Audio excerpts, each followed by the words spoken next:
Hey there, everyone. I'm Hunter, the host here at the Brand Bite podcast, and I'm super excited to be welcoming Delaney Rietveld to the show today. So, Delaney is a website and sales copywriter who helps business owners turn their websites into coffee chats that sell. She believes in saying the quiet part out loud, ditching cringy copy tactics, and writing with empathy so websites feel like real conversations, not just digital billboards. With a mix of strategy and the occasional pun, she helps small business owners refine their messaging and attract more soulmate clients. Now, Delaney, I met you on Threads and I was so drawn to the threads that you were posting. Like every time you post, I'm like, oh my gosh, like she gets it. This is awesome. I absolutely love this. So please tell us a little bit more about how you got into copywriting in the first place. Have you always been this funny? Like what is this about? Thank you so much. I adore being told that I'm funny because I feel like it's so cringe to call yourself funny. So, and that is a learned skill. I'll just put that out there right now. But let's see how I got into copywriting. I mean, it's kind of a boring story dating back to the pandemic, when all our lives were upended. It's like your typical Great Resignation, artsy person who was stuck in a 9 to 5 that had no problem burning her out. And I really needed a way out of my 9 to 5. And I heard about freelance writing from TikTok and I was like, great, okay, that's good. And took a super aggressive approach to building a freelance writing business, which eventually turned into a website copywriting business. And long story short, here we are. I love that. So what was the pivot like, right? So you were in a 9 to 5, you did the jump. I did also the COVID jump when I started my business. So you made the jump, you started with copywriting and then kind of niched down into website copywriting. So what was that journey like for you? Because I know that we are definitely not the only entrepreneurs that have a path like this. Yeah, well, I actually started with like generalist freelance writing tasks. Like I was doing a lot of like blog posts and emails and such for random companies. Got my first several clients from cold pitching. They just like saying like, hey, do you need help with blogs or emails and stuff? But like I found website copywriting from like a webinar or something and I never heard of it, which like doesn't really make any sense because I was like writing a lot. But I discovered that this is like a niche where someone's got to write the words on people's websites. And as soon as I took that workshop and learned what it was, I was like, oh, ding, ding, ding, this is for me. I get this. I love this. It's really like getting obsessed with both the big picture and the small details within a whole project is really my vibe. So that's how we ended up with website copywriting. I really, really love that shift and that you kind of were doing general things, discovered it, and dove into this arena. Now, what makes how you approach, because I mean, there's obviously lots of copywriters, just like there's tons of designers out there. What makes your approach different from other copywriters? Because like I said, when I was reading your stuff, I was like, okay, wait a second. Like this is different and this is really fun. So tell us how you built that. Yeah, well, to be perfectly clear, this is something I've built over time, as I think is natural for every business owner or creative. Like when I was writing blogs and stuff, they were, informative and nice, but they were not very creative. They certainly weren't funny at all. So it's kind of something I learned over time that people just really like entertaining copy. People like it when you include pop culture references or when you say something that's kind of weird or offbeat, or when you just say the thing that everyone is thinking about a certain industry, but no one really has the guts to say.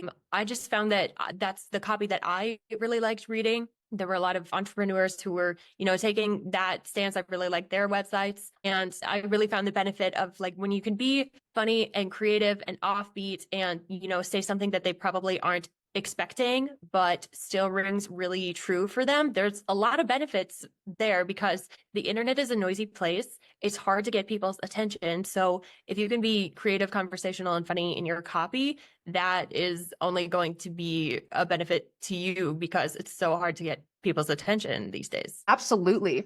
Do you feel like as you're writing, and I know that you said this was something that you developed over time, right? Like you had to get more comfortable with it and things like that. Do you feel like it comes pretty naturally to you? And do you feel like the voice for the clients that you work for comes pretty naturally? Or do you feel like sometimes you've got to do some work to say the things that no one else is saying. Yeah, that's a great question. I feel like my natural essence and who I am, like full disclosure, I am a theater kid and I got like a whole BFA in theater and everything. So super nerdy. So like if you know the archetype, that's me. However, I feel like starting a business or going into the corporate world takes that away from you a little bit, and you kind of have to do some like code switching of like, okay, now I am business person, now I am profesh, now I am so important and I do good work and everything is buttoned up and everything. So I feel like that doesn't just happen to me. I feel like that happens to pretty much everyone, where you like kind of stiffen it up a little bit when you're like, okay, now we're running a business, now we're writing copy, now we got to be convincing and stuff. So I definitely had to learn like over time that it's okay to let more of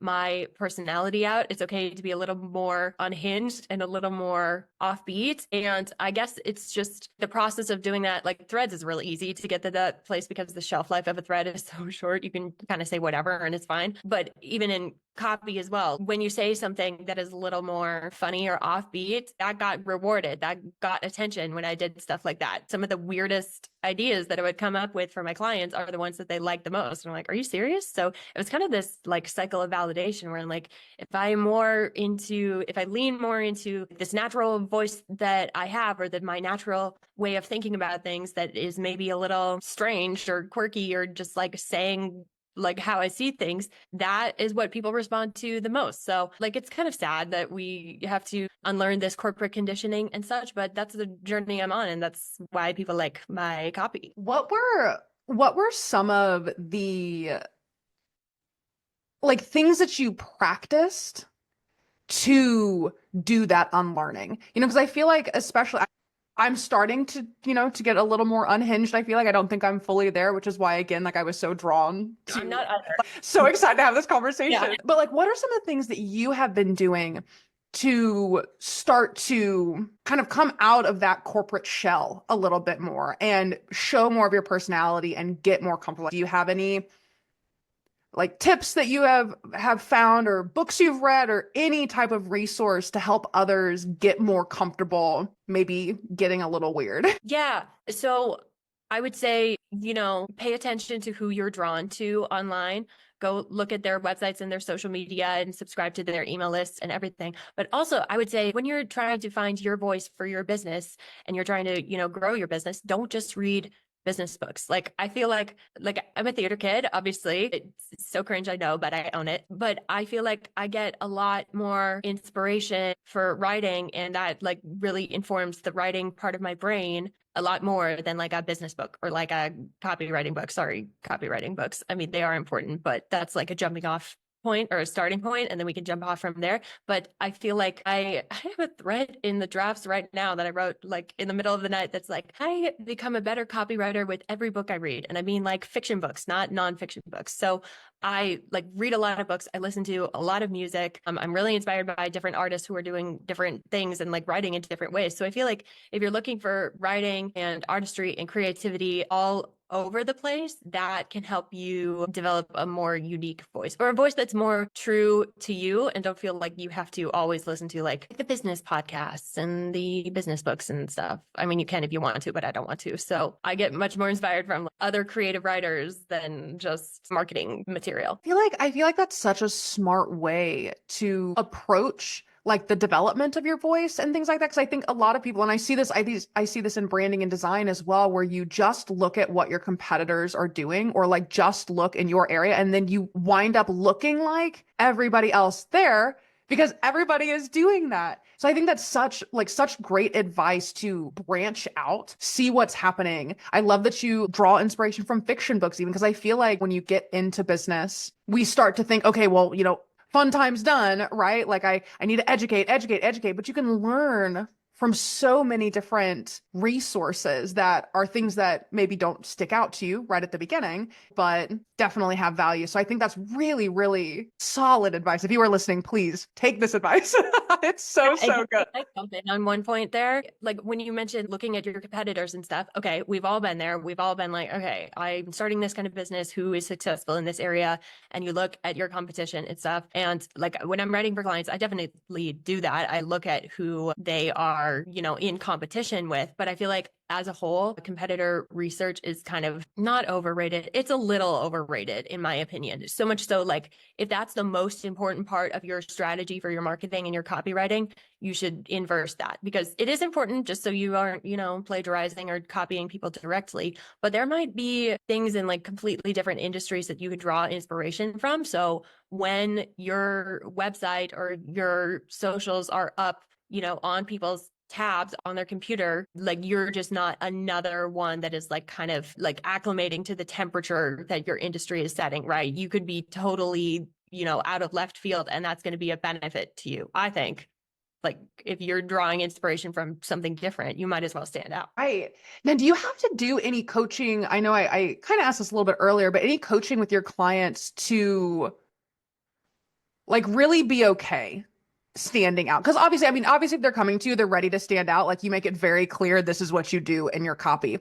But I know that even for me, like as I start to become more visible, I've been doing this for 5 years now, there's still these like the fears, right, of being seen. Oh my gosh, what if I say something wrong? So is there anything that you do for your clients during your process of working with them, that kind of coaches them through, like, we may say some unhinged things here. These are maybe some feelings that you might be feeling, or here's how you process through that. Or if you have questions, like how do you guide them? What does that look like? I feel like most of the time my clients come to me because they want that tone of voice. They want something unique. And I like the word sparkly. Like, sparkly copy is kind of like, it's eye catching and stuff. So they want that. They just don't know how to get it. So I feel like if you're coming to me, you probably want to sound a specific way. You want to sound, like kind of offbeat and funny and ironic and such.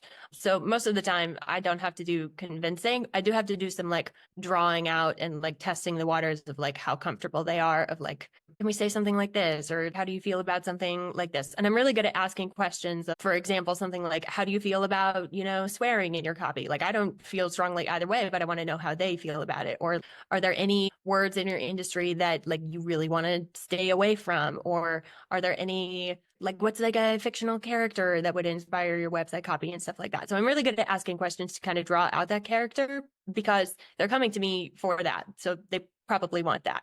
And if that character is a lot more toned down than myself, that's fine. That, like, I can do that too. But I feel like just adding a little bit of that in there, like, I feel like copy, at least if you're coming to me for copy, you're not just looking for a formula of, like typical sales formula, like problem, agitate, solution, blah, blah, blah. You're looking for something with a little more life in it, a little more fun. Yeah, well, how do you incorporate that like life and that character into, because obviously you do like sales copywriting for people. So how do you kind of marry those two? Because I feel you. Like if I have to read another sales page, and I also fall into sometimes the like, okay, wait a second, am I hitting like these top areas that I'm supposed to be hitting? So how do you combine those two and make sure that you're like crossing your T's, dotting your I's that need to happen so that we're making sales, but it isn't gross to read? Yeah, well, I think the easy part is that writing clearly and being specific about, the points that are going to get someone to buy from you, like buy your offer or inquire with you.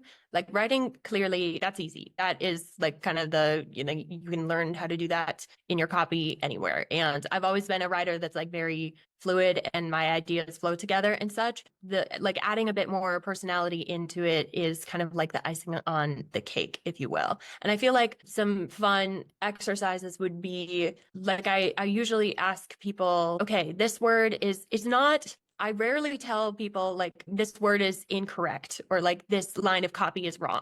I don't feel like there's a right or wrong, but we can approach it from a different way. So like maybe instead of saying something that, might read a little buzzwordy, but isn't wrong strictly, we could talk about what is that experience like for the person who's trying to get this result, or what feeling do they have in their body about this, or like what thoughts are popping up in their head when they are facing this problem that we're talking about here. And can we get really, really specific down to like, do you know what tabs they have open on their screen right now? Do you know what screenshots they have in their phone? Do you know what they are thinking about as they are falling asleep at night? And I feel like if you kind of fall down that mind reader trail, or even just like, that's where the fiction part comes in. Like if you're reading a lot of fiction, that's where it comes in there, because you can kind of start making it up. And even if it isn't 100% accurate, people will be like, yeah, I do resonate with the feeling of ruminating on something as I'm falling asleep at night, or scrolling back and forth on my phone and trying to solve this problem here. So I feel like, long story short, the clarity in the sales psychology part of copy, that's fun, that's great. But it's the getting specific about it that we can sprinkle in on top to make it really sparkly. I love that you were able to tie in that fiction element, right? Like how you really leverage that storytelling aspect to draw someone in and make those sales in a way that has personality, makes you stand out from your competitors and other people in the industry. And that is so, so, so smart. I absolutely love it. What are some of the other things that you have learned over your years of doing this that you have found maybe like didn't work so well, something that you were taught, you're like, actually, I don't agree with that, and I like to do it this way, or something you're like, I was never taught this, but discovered this through, my trial and error, and this was something that was really, really helpful for me in the work that you do for yourself or for your clients. Yeah. Okay. So I'm going to talk about websites specifically because that's what I do the most of. But I have this theory. Okay. This is me getting on my soapbox here. But I have this theory that marketing, advertising, copywriting, it's evolved over time, right? Like I always think of the TV show Mad Men as like kind of the genesis when all this like advertising stuff got really popular, and like a lot of scripts that we still use generated from that era. And you can bring it up through, the 90s and early 2000s cringy infomercials that are like, are you sick and tired of this? Have you tried blah, blah, blah, blah, blah? Well, we have blah, blah, blah, blah, blah. At the time that these things were coming out, they were working, right? They wouldn't keep doing them if they were not working. But, people evolve, our voices evolve, and our sensitivity to being sold to also evolves. So I feel like these days, if you're, kind of a similar age to us, you probably grew up absorbing advertisements and copy and cringy infomercials from infancy, probably. So when you think about writing copy, I feel like we revert to scripts that are kind of salesy and icky. And that's not to say they're wrong again, but I feel like reverting to those scripts is it's like falling on deaf ears now. And the way I see this coming about in website copy specifically is people are still writing their websites as if they are an outline. So they'll say stuff like about us, or what makes us different, or like our value in this, or our clients get our results there. And if you use ChatGPT or Claude or something, it also does this because they are also running on those same old scripts here. But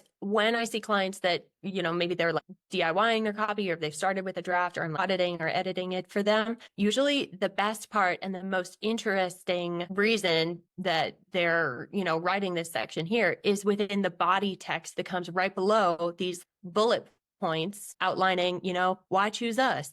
What makes us different? The results are like this. So the TLDR of this is people are hiding the best lines of copy in the body text and relying on this kind of cringy outline to carry their copy, when you could just, inverse it essentially. Like take the most interesting part of this body paragraph, make that the header, and then elaborate on that most interesting part there. So that's kind of a long way of saying don't read your website like an outline, and feel free to flip the scripts. But hopefully you have some awareness now of like, these are scripts that are kind of old, play around with them. Yeah, I never thought about it as like we really are kind of just respitting the infomercial over and over again. Oh, I know. Like, actually, as you were describing, I'm like, oh my God, ew.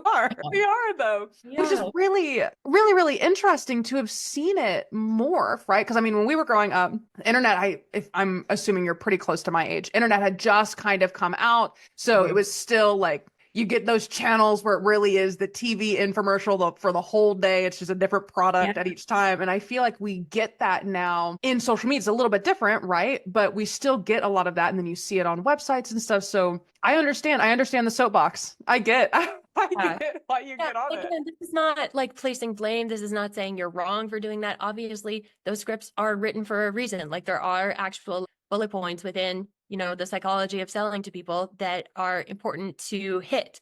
I just feel like if you can think beyond that or dig a little deeper, be a little more specific, that will prevent your copy and your message from falling on deaf ears, because I feel like we're all just information overload these days. There's so much being sold to us at all times. So flipping something on its head, flipping the script a little bit is going to be helpful just to get people's attention. Right. And I love that you said that there's nothing wrong with doing this. Like we're all doing it. This is what we are taught. It takes that extra leap to make those adjustments and changes and tweaks and the permission too. Like I appreciate that you're giving people permission. I think it's something that especially younger entrepreneurs, you feel like you purchase the courses and they're like, okay, take my exact plug and play scripts and things like that. And then you wonder why you sound like everyone else. And like you can use, as you said, like this starting point, but like pull that personality, put that personality in the front, assuming that someone's only going to read the first half of something. Make that first half really engaging for the skimmers, right? Yes. Like don't hide the most important information or most interesting information, since we're all skimming anyways. So right. Well, what do you feel like is like an easy way? So if someone wants to do a self audit, and I know that you offer audits as well, so I'm not like get an audit, get a professional to do this. I am a brand designer. I tell people all the time, like have a professional audit. I call them roasts, actually. Like yes.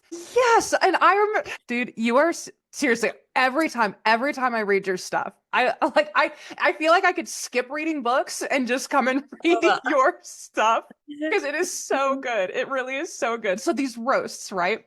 Like have someone look at your stuff, but if someone wanted to do just a quick review of their own piece, right? Like they're not going to go in depth, but if you were like one thing that you could very easily change, that's maybe something that a lot of people do or something like that, like what would it be? I have a tip. Okay. Look at your website. I'm assuming we're still talking about website or sales pages here, and ask yourself if your copy could be plugged into a competitor's website, but only just changing like the name, like your business name, your name, and the offer. Would it still be accurate to them? Like, could they use your copy? And if yes, then you probably have some digging to do on getting specific on your voice and your vibe, for lack of a better word. I think that is truly one of the best tips that could be given. Like and folks, please take notes. If you can plug your content into a competitor's website and it be essentially still applicable, you've got to push harder, explore more, find that character that you feel represents your brand and lean in. It is so smart. Delaney, I'm so excited we're having this conversation. Seriously, I'm loving this. Yes, I'm so nerdy about this stuff. I love it. It's so important. And I feel like it's something that a lot of entrepreneurs aren't getting. And I see we're starting to make that shift, right? Like you see more of that personality come through. And I think people are craving it. But I think it can be really intimidating and scary to step into that. I don't necessarily want to say more authentic, because I think authentic is being used a lot right now, but like that stronger personality, knowing, because I think this is something that I know I struggled with it a lot when I was first starting the business of, well, I want to be right and accurate, and I don't fully know what I'm doing yet. So I need to be right and accurate as best as I can, or I won't be taken seriously. And I feel like as you grow into this more, you start to see, okay, wait a second, just like you talked about in the beginning, where can I start to like push the envelope? Okay, wait, if I step over this line, what happens? Am I okay? No one's coming at me with the pitchforks yet. Okay. Now what do I do? And so I think that sharing this and giving that permission and these tips and ways of looking at your copy is so valuable for entrepreneurs at any stage, but I think especially, when you are kind of in that transition. So you're transitioning into feeling more secure in the business, a little more like, okay, wait, I'm getting my footing. Where am I going next? Do you have any other tips that you think would be really helpful, or anything else regarding like no fluff copywriting? Because I know that's a big thing right now. You had mentioned what was it? Get the fluff out of here, I think is Yeah. what you had said. Yeah. Well, I guess I like it's been a journey for me, so I'm never going to make someone feel bad if it also is a journey for them. Like the first couple of websites I wrote, did they sound like pretty similar to, their competitors' websites? Yeah, they probably did, but that doesn't mean they were bad. So if you need to test the waters a little bit with like, what if I like dropped my favorite Taylor Swift lyric here on this part of my sales page? Or what if I talked about this obscure interest here or made this pun of puns? Like I get it, the like to test the waters because, that's feels safer. I'd say, yeah, just test the water. Also post on threads. Sometimes you get a lot of quick feedback on threads. Like, naming my website audits as a website roast started as a joke. Like I thought 2 seconds before I posted that on threads and everyone blew it up and was like, you have to do this. So that's an example of me like testing the waters as a joke. And now it's one of my offers. So I really, really love that. And I think the introduction of those, I don't know about you, I was never a Twitter person. I never really had a yeah, Twitter. And I've no. just recently gotten into threads. And I feel people have been said like the unhinged, threads is more unhinged and things like that. But I think that's so smart to utilize it as a testing zone for some of these copy ideas, seeing what resonates with people in real time, trying things out, knowing that, like you had said early on, this is very low risk. Like whatever I'm putting here on threads, this is low risk. If it doesn't get any traction, okay, cool. Try the Mhm. next idea later. Yeah, and that like I feel like Threads is a great exercise place for that because like this has taken me a minute to like kind of find my voice and style because I am a textbook overthinker and perfectionist and straight A student who wants to get the right answer on the first time. And that's not really what's going to do well on Threads. It's like the most unhinged, barely thought of for 2 seconds, still has a typo in it stuff that will pop off. So I feel like that's been a great tool to like for anyone. If you're not on Threads, just start posting. And if it's bad, it will get like 15 views and then people will forget about it. It's fine. So post on Threads. I love it. So I wanna ask you, and this is my favorite question to ask all the entrepreneurs that come on the show. If, and we're kind of switching gears a little bit, but if you could change one thing in entrepreneurship now that you've been doing this for a little while, you've experienced, all the fun ride of entrepreneurship, what is something that you would love to see different in this space? Okay, here's another soapbox of mine. I feel like I talked about earlier, how there's so much of our conditioning and how we're thinking about business and stuff that's borrowed from the corporate world or borrowed from school. I feel like there's a lot that's borrowed from men and how men run their businesses as well, which I'm assuming we're all feminists here. So we know that when we say like, oh, we hate men, we don't actually. But I feel like I'd love for there to be this assumption that businessy things are not inherently masculine and business can be just as feminine and free flowing as anything else. Like it's not like, why is this a gendered thing? But there are so many things, like even like the 40-hour work week schedule is not designed for women and such. I feel like I would love if all women and gender nonconforming people would just assume that we own this space and there's no, like, you don't even have to deconstruct that business started in this corporate masculine sphere. Like, let's just pretend that we've always had it and it all belongs to us. Yes. Well, it's so funny that you brought this up because as you were talking about like the adding the personality and the flair and the having fun in the copy, I was like, this is like essentially please interject some feminine energy Yeah. into the writing space. Please, the sales space. Yes. Yes, for sure, for sure, for sure. Yeah. And like, this is, I don't know, my inside joke with myself. Like, if I had to write a Marketing Bros website, I really think I could do it. Like, I'm confident that I could do it, but I don't think they could write my client's website. I'd love to see them try though. I think they would have fun.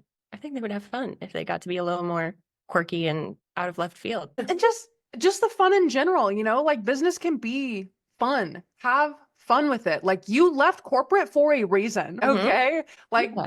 break the rules. Have Mm-hmm. fun. Do something different. I really hope that anyone listening here can take some of that away with them because I think it's so, so important. And I think it's what makes what we are doing, I think women and gender nonconforming and like LGBTQ and everything, those communities are making such a difference in the entrepreneurial space. And I think that sometimes it's really, really challenging because you're not seeing yourself represented as often. You're not seeing it in, bigger media and things like that. But like the changes that we are making in this space are so incredible and it's different and sometimes it can be uncomfortable, but like don't give up. Don't give up. Keep going for it. Make the change. Do something different because it will pay off. Like this is what entrepreneurship needs. Absolutely. Yeah. And I feel like it's so weird to me that it's been such a like masculine thing for so long because we all are creative. We all want to pay our bills. We all want to,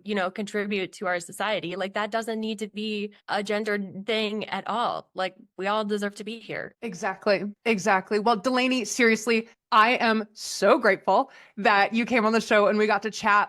Again, anyone listening, if you have not read any of Delaney's stuff, I will put some links so that you can go and read Delaney's things. It is pure gold.